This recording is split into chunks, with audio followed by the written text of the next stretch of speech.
بسم اللہ الرحمن الرحیم۔ سب کو پتا ہے کہ موت آنی ہے۔ جب علم ہے کہ موت آنی ہے، پھر یہ زندگی ایسے کیوں گزارتا ہے؟ پھر یہ ظلم کیوں کرتا ہے؟ کہ یزید کو نہیں پتا تھا کہ موت آنی ہے، پھر یزید نے ظلم کیوں کیا؟ کیا حکمرانوں کو نہیں پتا کہ موت آنی ہے، پھر ظلم کیوں کیا جاتا ہے؟ پھر راشی رشوت کیوں لیتا ہے؟ پھر ظالم ظلم کیوں کرتا ہے؟ پھر غاصب غصب کیوں کرتا ہے؟ جبکہ سب کو پتا ہے کہ موت آنی ہی آنی ہے۔ اب دو لوگ غافل ہو جاتے تو انسان بولتا دو کی غلطی ہے، تین لوگ غافل ہو جاتے تو انسان بولتا تین کی غلطی ہے۔ یہاں تو لوگ یہ بھی بولتے ہیں کہ مولانا ہم 10 مجلسوں میں آئے، مجلسیں سنی، تھوڑی سی بیداری آ گئی، لیکن جیسے محرم کا مہینہ گیا، سفر کا مہینہ چلا گیا، 2 مہینے گزرے، پھر ہم بھی موت کو بھول جاتے ہیں۔ یعنی موت کے جو بھولنے والی چیز ہے وہ صرف بے دین کے لیے نہیں ہے، دیندار بھی موت کو بھول جاتا ہے، مولوی بھی موت کو بھول جاتا ہے، عوام بھی موت کو بھول جاتی ہے۔ تو یہ ایک ایسا ریزن ہے جو ہر انسان پر طاری ہے۔ اب وہ غفلت چاہے لمبی یا چھوٹی، لیکن انسان موت کو بھول جاتا ہے۔ تو یہاں پہ رسول گرامی کی حدیث ہے، فرمایا موت کو بھولنے کا سبب غفلت ہے، اور غفلت جو انسان کو ملتی ہے، فرمائیے خدا خود انسان کو غافل بناتا ہے کہ یہ موت کو بھول جائے۔ سوال میں اور تردد پیدا ہوا، فرمایا اگر خدا غفلت نہ دیتا تو انسان کبھی موت کو نہ بھولتا۔ پھر سوال ہوا یا رسول اللہ، خدا نے ایسی غفلت دی کیوں ہے کہ انسان قبر کو بھول جائے، انسان موت کو بھول جائے؟ ابھی آپ مجلس میں آئے، ذکر موت ہوا، موت کو یاد کیا، کل پھر جاب پہ چلے گئے، کاروبار پہ چلے گئے، بچوں کے ساتھ گھومنے کے لیے چلے گئے، پھر انسان موت کو بھول جاتا ہے۔ فرمایا اللہ نے جان بوجھ کے انسان کو غفلت دی تاکہ انسان سکون سے زندگی گزار سکے۔ مثلا خدا نہ خواستہ ہم میں سے کسی کو بتایا جائے کہ جناب آپ کو کینسر ہے اور آپ 1 مہینے میں دنیا سے چلے جاؤ گے۔ اب بتائیے میری جو پہلے پلاننگز تھی، کیا پہلے پلاننگ سیم رہیں گی؟ جو میں نے ارادہ بنایا تھا کہ گھر بناؤں گا، اتنا مال جمع کروں گا، اب وہ انسان کی ساری پلاننگ خراب ہو جائیں گی، بلکہ زندگی سے سکون ہی چلا جائے گا۔ جسے یہ علم ہو جائے کہ 2 ہفتوں میں میری موت ہونے والی ہے، کیا وہ دوستوں کے ساتھ گھومنے جائے گا؟ کیا وہ ٹی وی پہ ڈرامے دیکھے گا؟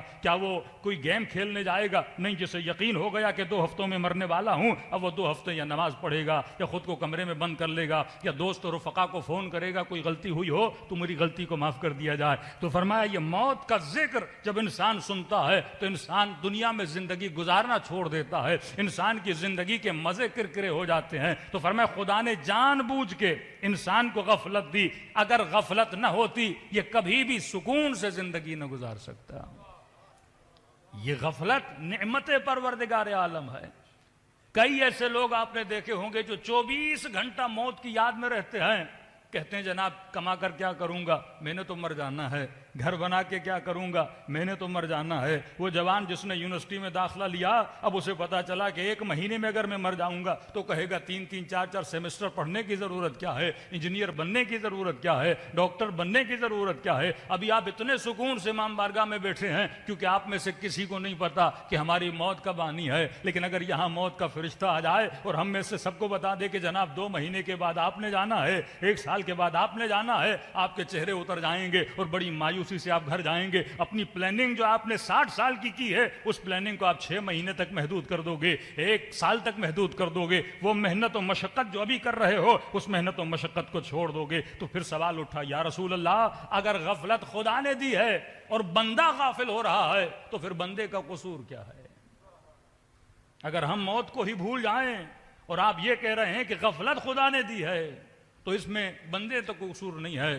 فرمایا ہاں یہ غفلت نعمت بھی ہے، لیکن یہ غفلت سکے کے 2 رخوں کی طرح ہے، ایک رخ اس کا نعمت ہے، ایک رخ اس کا عذاب الہی ہے۔ فرمایا مولا پھر نعمت کب ہے اور عذاب الہی کب ہے؟ فرمایا اگر غفلت محدود ہو تو نعمت،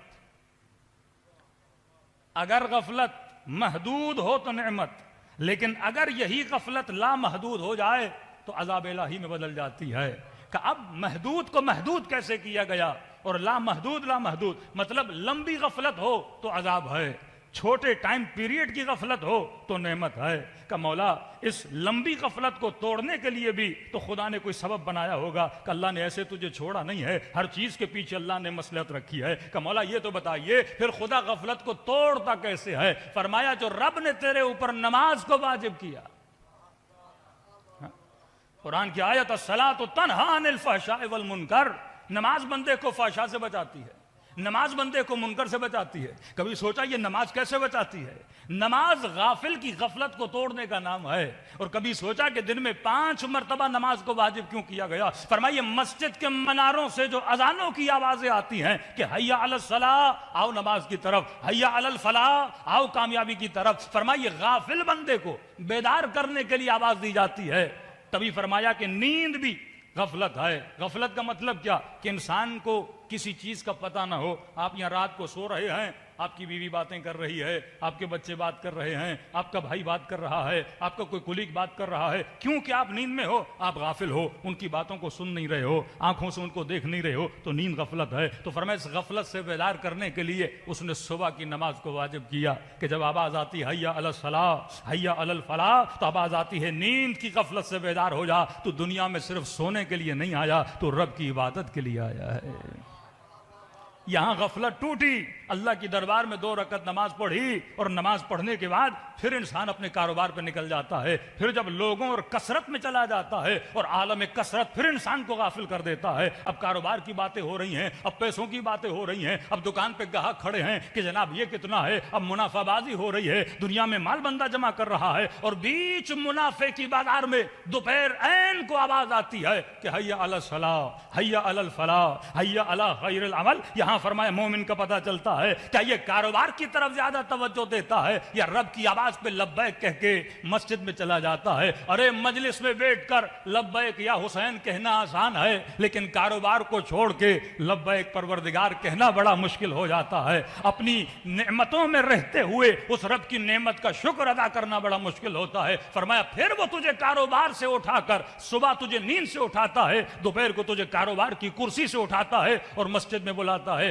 کہ آ کے رب کو سجدہ کرو. پھر بندہ تھکا ہوا ٹوٹا ہوا جب شام کو گھر آتا ہے، اب انسان تھکا بھی ہے، انسان کو بھوک بھی لگی ہے، اور کھانے کے بعد پھر میٹھی نیند بھی آتی ہے. پھر آواز آتی ہے حی علی الصلاۃ، حی علی الفلاح، آؤ نماز کی طرف. مطلب اس خواب غفلت میں جانے سے پہلے بھی خود کو بیدار کرو، اور نیند غفلت میں اٹھنے کے بعد بھی خود کو بیدار کرو، اور 20 دن کے کاروبار میں بھی خود کو بیدار کرو. تو فرمایا 5 مرتبہ رب تجھے غفلت سے بیدار کرتا ہے اور سجدے دلوا کے بتاتا ہے، تجھے حیات کا مقصد بتاتا ہے کہ انسان یہ کائنات ابدی نہیں ہے، اسی مٹی پہ سجدے کرو اور 2 سجدے کرو. پہلے کا فلسفہ یہ ہے کہ تجھے مٹی سے بنایا گیا ہے، دوسرے کا فلسفہ یہ ہے کہ تجھے اسی مٹی میں ملایا جاتا ہے. فرمایا غفلت کے توڑنے کے اور بھی سبب ہیں. بیسک سبب جو اللہ نے واجب کیا وہ نماز ہے. کچھ اسباب تو نے خود پیدا کرنے ہیں. فرمایا ہفتے میں 1 مرتبہ قبرستان جایا کرو تاکہ غفلت کو توڑا کرو. نعمتوں کے احساس کو اپنے وجود کو دلانے کے لیے ہاسپٹل جایا کرو تاکہ صحت کی نعمت کا احساس ہو، بندہ غافل نہ ہو جائے. اللہ نے دانت دیے ہیں، ہم نعمت سے غافل ہیں. اللہ نے کڈنیز دی، ہم نعمت سے غافل ہیں. اللہ نے صحیح سالم قلب دیا، ہم نعمت سے غافل ہیں. اللہ نے ولایت امیر المؤمنین دی، ہم اس نعمت سے غافل ہیں. اللہ نے نیک ماں باپ دی، ہم نعمت سے غافل ہیں. اللہ نے تن پہ لباس دیا، ہم نعمت سے غافل ہیں.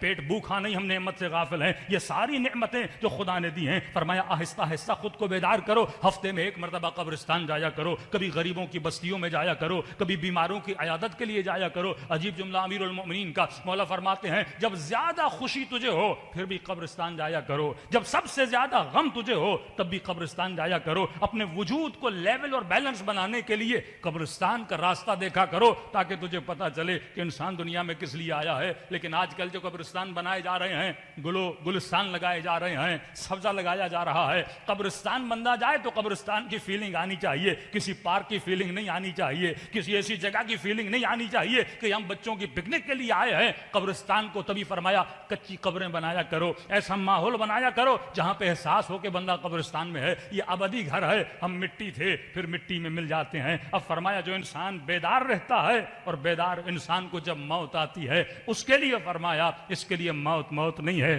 بلکہ رب عالمین کی ملاقات کا پیغام ہے. صلوات پڑھے محمد و آل محمد. اللہم صلی علی محمد وعجل فرجہم.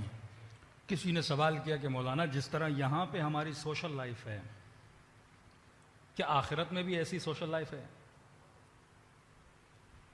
جیسے میرے دادا، میرے نانا، میری نانی مرحوم جتنے ہو گئے، کیا وہاں پہ کوئی سوشل لائف ہے؟ جس طرح آج رشتہ دار ایک دوسرے سے ملتے ہیں جلتے ہیں، کیا وہاں بھی ایسا ہے؟ یعنی مرنے والے ایک اکیلے سفر پہ چلتے ہیں، تک و تنہا چلتے ہیں. فرمایا آخرت میں ڈیپینڈ کرتا ہے پرسن ٹو پرسن. اگر نیک ہوتا ہے تو اسے اپنے ماں باپ سے ملنے دیا جاتا ہے. اگر نیک نہیں ہے ڈیپینڈ ہے کہ یہ وادی سلام کی طرف جا رہا ہے یا وادی برہوت کی طرف جا رہا ہے. یہ حدیث کے جملے ہیں کہ جب بھی کوئی انسان دنیا سے جاتا ہے تو اس کے کچھ رشتہ دار اس کے استقبال کے لیے آتے ہیں اور اسے دیکھ کے ان کو خوشی ہوتی ہے. اس کا مطلب یہ ہے جو مر چکے ہیں وہ یہاں ہماری زندگی کو نہیں دیکھ رہے. بس آپ یہ سوچیں کہ مثلا 20 سال ہو گئے میرے دادا مرحوم ہو گئے تو وہ مجھے دیکھ رہے ہیں، ایسا نہیں ہے. یہ صرف شہداء کے لیے. جب خدا شہداء کے لیے کہتا ہے وہ زندہ ہیں اور رزق پا رہے ہیں، مطلب وہ آپ کی زندگی کو آبزرو کر رہے ہیں. امیر المومنین آبزرو کر رہے ہیں، اہل بیت علیہ الصلوۃ والسلام ہمیں دیکھ رہے ہیں. لیکن ہر مرنے والا ہمیں نہیں دیکھتا. 20 سال گزر جائیں شاید وہ اپنے بیٹے کو نہیں دیکھ رہا اور وہاں یاد کرتے ہیں، انتظار میں رہتے ہیں کہ میرا بیٹا کب آئے گا. اور جب کوئی ان کے رشتہ داروں میں سے مر جاتا ہے اور وہاں اس سے ملاقات کرتے ہیں، فرمایا ان مرحومین کے چہروں پہ ایک خوشی کا عالم ہوتا ہے. جس طرح آپ مرحومہ ماں کو یاد کرتے ہو، ماں بھی مرنے کے بعد وہ آپ کے ویٹ میں آپ کو یاد کر رہی ہے. تبھی فرمایا مومن کے لیے موت خوشی کا پیغام ہے. جتنا اچھا ہوگا خدا اس کی والدہ کو اجازت دے گا، جب قبض روح ہوگی تو ماں سامنے کھڑی ہوگی، مرحوم باپ سامنے، وہ لینے کے لیے آتے ہیں کہ بیٹا چلو ہم تمہیں لینے کے لیے آئے. تو حدیث کے جملے ہیں کہ وہ اس کو فیس کریں گے اور فیس کرنے کے بعد وہ اس سے پوچھنا شروع کرتے ہیں میرا فلاں بیٹا زندہ ہے یا مر گیا. مطلب ان کو علم نہیں ہے میری فلاں بیٹی زندہ ہے یا مر گئی، میری بہن زندہ ہے کہ مر گئی، میرا بھائی زندہ ہے کہ مر گئی. کہ مولا یہ سوال کیوں کریں گے؟ اگر مر گئی ہوتی تو ان کو کیا پتہ نہیں چلتا؟ جس طرح یہ مرا اس سے ملے، کیا وہ مرے وہ نہیں ملے؟ کا نہیں، وہ اس لیے پوچھتے ہیں کیونکہ نیک ارواح وادی السلام کی طرف جاتی ہیں. اور فرمایا وہ جواب سن کے کبھی خوش ہوتے ہیں کبھی غمگین ہوتے ہیں. کہ مولا خوش کب ہوتے ہیں؟ کہ جب وہ یہ سنتے ہیں کہ نہیں ابھی تک مرا نہیں زندہ ہے تو خوشی ہوتی ہے، مطلب ابھی نہیں مرا، ملاقات کی امید ہے. لیکن فرمایا وہ غمگین ہوتے ہیں. کہ مولا کب؟ فرمایا جب وہ یہ سنتے ہیں فلاں آپ کی بہن، فلاں آپ کا بھائی، فلاں آپ کا بیٹا یا آپ کی بیوی مر چکی ہے تو مایوس ہو جاتے ہیں. کہ مولا مایوس کیوں ہوتے ہیں؟ کہ مایوس اس لیے ہوتے ہیں کیونکہ اگر مر چکا ہے تو ہم سے ملاقات نہیں ہوئی. ہم سے ملاقات نہیں ہوئی اس کا مطلب وہ وادی السلام کی طرف نہیں آیا، وادی برہوت کی طرف چلا گیا ہے. تو فرمایا وہاں ڈیپینڈ کرتا ہے. دوسرا سوال، کیا مرنے والے جب چاہیں مرے ہوئے لوگوں سے مل سکتے ہیں؟ مطلب ماں باپ کا استقبال تو ہو گیا کہ یہ ہمیشہ ماں باپ کے ساتھ رہے گا. یہاں ایک مولائی اہل بیت کا چاہنے والا یہ کہے کہ مولانا میں مر جاؤں گا تو کیا وہاں پر 24 آورز اویلیبل ہوں کہ اہل بیت سے ملاقات کروں، شہداء سے ملاقات کروں، زہداء سے ملاقات کروں؟ ہم مر گئے اور وہاں پہ مثلا اہل بیت سے ملاقات کرنی ہو تو کیا ہم جب چاہیں ملاقات کر سکتے ہیں؟ جس طرح دنیا میں جس کے پاس پیسے ہوں، اویلیبلٹی ہو، توفیق خدا بندی ہو، جب چاہے کربلا چلا جائے، جب دل کیا مجلس میں آ گئے، جب دل کیا مصلی پہ بیٹھ گئے. کیا وہاں بھی ایسا ہی ہے؟ کیونکہ اہل بیت تو سارے وہاں موجود ہیں. اب ہر مرنے والا جب چاہے رسول سے ملے، حضرت آدم سے ملے، حضرت ابراہیم سے ملے، شہداء کربلا سے ملے. فرمایا ایسا نہیں ہے. فرمایا وہاں پہ 2 کنڈیشنز ہیں. ایک کنڈیشن جو اوپر والے درجے پر ہیں وہ جب چاہیں نیچے والوں سے مل سکتے ہیں. مطلب حبیب ابن مظاہر ایک خاص منزلت پر ہے. اب ایک عام مومن جب مر جائے گا تو حبیب مل سکتا ہے نیچے والوں سے. امام حسین جس سے چاہیں مل سکتے ہیں. اولیاء اللہ ایک مقام پر ہیں، کیٹیگری ہے، وہ اس کیٹیگری کے نیچے، مطلب یہاں حبیب ہے اور یہاں امام حسین ہے تو امام حسین جب چاہے حبیب سے مل سکتا ہے. کیا حبیب بھی جب چاہے امام حسین سے مل سکتا ہے؟ تو it depends to the category. اگر وہ اس خاص جگہ پر ہیں، مثلا ایک شہداء کی جگہ ہے تو شہداء سے مل سکتے ہیں، اولیاء سے مل سکتے ہیں. حقیقی ولایت کے ماننے والے جب چاہیں اپنے مولا امیر المومنین سے مل سکتے ہیں. لیکن جنہوں نے گناہ کیے ہیں ایک لو کیٹیگری کے اندر ہیں. فرمایا نیچے والے جب چاہیں تو اوپر والوں سے نہیں مل سکتے، لیکن اوپر والے جب چاہیں نیچے والوں سے مل سکتے ہیں. نیچے والے دعا کر سکتے ہیں، استدعا کر سکتے ہیں. یہ مرضی امام حسین کی ہے، مرضی حبیب ابن مظاہر کی ہے، مرضی امیر المومنین کے، وہ جب چاہیں ملیں. اب آپ کے دادا کو دیکھا جائے گا، اگر وہ اتنا نیک ہے، اوپر والی کیٹیگری میں ہے، وہ جب چاہے آپ سے مل سکتے ہیں. لیکن اگر آپ نیک نہیں ہو، آپ جب چاہو ان سے مل نہیں سکتے. صلوات پڑھے محمد و آل محمد.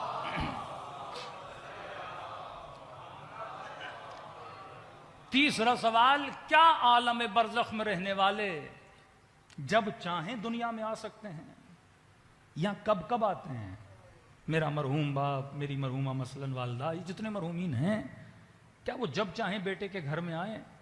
فرمایا صرف کچھ احادیث ملتی ہیں اس ٹاپک میں کہ وہ مومنین جن کی ارواح نیک ہیں انہیں صرف اور صرف شب جمعہ اجازت ملتی ہے دنیا میں آنے کی، وہ بھی دنیا میں آ کر رشتہ داروں سے ملنے کے لیے نہیں آتے۔ کہا کس سے ملنے کے لیے آتے ہیں؟ کہ ساری ارواح نجف کے وادی السلام میں آتی ہیں اور امیر المومنین سے علم حاصل کرنے کے لیے آتی ہیں۔ اس کی تصدیق کے لیے واقعہ موجود ہے کہ جناب سلمان فارسی، بعض اوقات جناب ابو ذر سے 2-3 روایتیں ملتی ہیں کہ جب مولا علی وادی السلام سے گزرنے لگے تو مولا کا صحابی کہتا ہے کہ امیر المومنین نے وادی السلام کی قبور کو متوجہ کر کے کلام کرنا شروع کیا۔ ایک تو ہوتا ہے سلام ارواح کو کرنا، کا سلام کیا، پھر گفتگو کرنا شروع کر دی، اور علی امیر المومنین کی گفتگو اتنی لمبی ہوئی کہ 2.5 گھنٹے گزر گئے۔ یہ صحابی کہتا ہے میں بیٹھ گیا، کھڑے ہو کے تھک گیا، اور امیر المومنین کو کہا کہ مولا 2.5 گھنٹے ہو گئے، میں تھک گیا، آپ کس سے باتیں کر رہے ہیں؟ امام نے فرمایا تو نہیں دیکھ رہا جو علی دیکھ رہا ہے، جوق در جوق ارواح کا ہجوم زمین پر آیا ہے اور علی ان کے اندر علم کو بانٹنے کے لیے بیٹھے ہیں۔ تو جب امیر المؤمنین اس کائنات میں تھے حی و حاضر، اس وقت بھی امیر المؤمنین علم دے رہے تھے، اور آج اگر امیر المؤمنین ظاہری طور پہ نظر نہیں آ رہے، ہر شب جمعہ وادی السلام میں مومنین کی ارواح آتی ہیں اور امیر المؤمنین سے آ کر علم حاصل کرتی ہیں۔ تبھی فرمایا جب نجف جاؤ تو وادی السلام میں قبر کا نشان بنایا کرو۔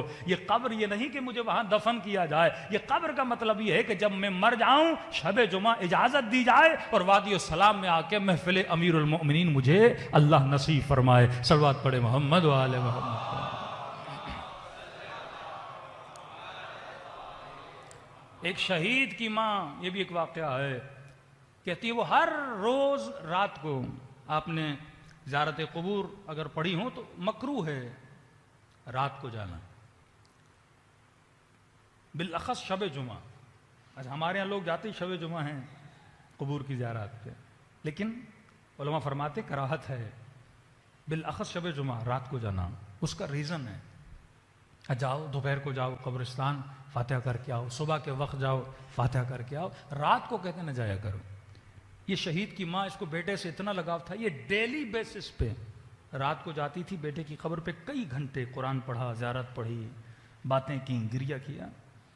یہ ماں کہتی ہے ایک دن خواب کے عالم میں مجھے اپنے بیٹے کی زیارت ہوئی، کہتی دیکھتی ہوں ایک باغ ہے بہت بڑا، جس میں صرف میرا بیٹا نہیں کئی لوگ ہیں جو بیٹھے ہوئے ہیں، نورانی چہرے ہیں، چاند جیسے چمکتے ہوئے چہرے، اور وہاں میں بیٹے سے ملنے گئی، بیٹے نے استقبال کیا، بڑے ادب سے ملا، بیٹھی اور بیٹے سے باتیں کرنے لگی۔ میں نے نوٹس کیا کہ جتنے لوگ اس خوبصورت باغ کے اندر ہیں وہ سب کسی جگہ پہ جانے کی تیاری کر رہے ہیں، گویا سامان سفر باندھ رہے ہیں، اور میرے بیٹے کا بھی سامان بندھا ہوا ہے۔ تو میں نے کہا کہ میرے لال یہ کہاں جا رہے ہیں؟ تو کہا کہ اماں یہ سب وادی السلام جا رہے ہیں، آج شب جمعہ ہے، لہٰذا ہر شب جمعہ مومنین کی ارواح وادی السلام جاتی ہیں اور امیر المومنین سے متاع علم اور علم معرفت کے دروازے امیر المومنین دیتے ہیں اور یہ حاصل کرتی ہیں۔ مطلب مرنے کے بعد علم کا سلسلہ بند نہیں ہے، عمل کا سلسلہ بند ہو جاتا ہے، لیکن مرنے کے بعد جو علم کی منازل ہیں، معرفت کی منازل ہیں، وہ انسان کی جاری رہتی ہیں، انسان بزی رہتا ہے۔ فرمایا یہ سارے جا رہے ہیں۔ تو کہتی میرے لال تو کیوں نہیں جا رہا؟ جب سارے کے سارے امیر المومنین سے وادی السلام میں ملنے جا رہے ہیں اور ہر شب جمعہ جاتے ہیں۔ کہتے اماں ہر شب جمعہ تیاری کرتا ہوں جانے کی، لیکن آپ مجھ سے ملنے آتی ہیں، اور امیر المومنین کا حکم ہے کہ جب تک ماں ہے میرے پاس نہیں آنا۔ ماں کے ادب میں، ماں کے احترام میں، کہتی میری آنکھیں کھل گئیں۔ اس دن کے بعد کہتی ہے میں شب جمعہ بیٹے کی قبر پہ نہیں گئی، کہنے لگی میں اسے علی کی ملاقات سے روکوں گی نہیں، جب بھی جاتی تھی یا دوپہر کو جاتی تھی یا صبح کو جاتی تھی۔ تو مرنے کے بعد، مرنا ایک مرحلہ ہے جس سے انسان گزرتا ہے، اور گزرنے کے بعد اگر انسان نیکیاں کرتا ہے تو کبھی وہ مایوس نہیں ہوتا، کبھی بڑھاپے میں ڈپریشن میں نہیں جاتا اگر اس کا عمل اچھا ہو۔ آیت اللہ العظمیٰ شیرازی سے پوچھا گیا، شاگردوں نے کہا قبلہ یہ بتائیے اگر آپ کو پتہ چلے کہ ایک ہفتے میں آپ کی موت ہو جائے گی، اسے اس ایک ہفتے میں آپ کون سے خاص اعمال انجام دیں گے؟ جیسے ہمیں پتہ چلے موت قریب ہے، ظاہر بندہ زیادہ نمازی بن جائے گا، نماز شب کا پابند بن جائے گا، جھوٹ نہیں بولے گا، تہمت نہیں لگائے گا، گالیاں نہیں دے گا، غیبتیں نہیں سنے گا، جتنا ہو سکے وہ نیک ہونے کی کوشش کرے گا۔ اب آغا شیرازی سے پوچھ رہے، شیرازی کبیر سے، کہ یہ بتائیے کہ اگر آپ کو پتہ چلے کہ ایک ہفتہ زندگی کا باقی ہے تو آپ کیا کریں گے؟ آغا شیرازی نے ایک ہی جملہ مسکرا کر کہا، میرے لال میں وہی کروں گا جو آج تک کرتا ہوا آیا ہوں۔ یہ مومن کی نشانی ہے۔ کہتے ہیں میں ایک ہفتے کا کیوں سوچوں؟ جب سے اللہ نے شعور دیا میں لمحہ بلمحہ موت کے انتظار میں رہتا ہوں۔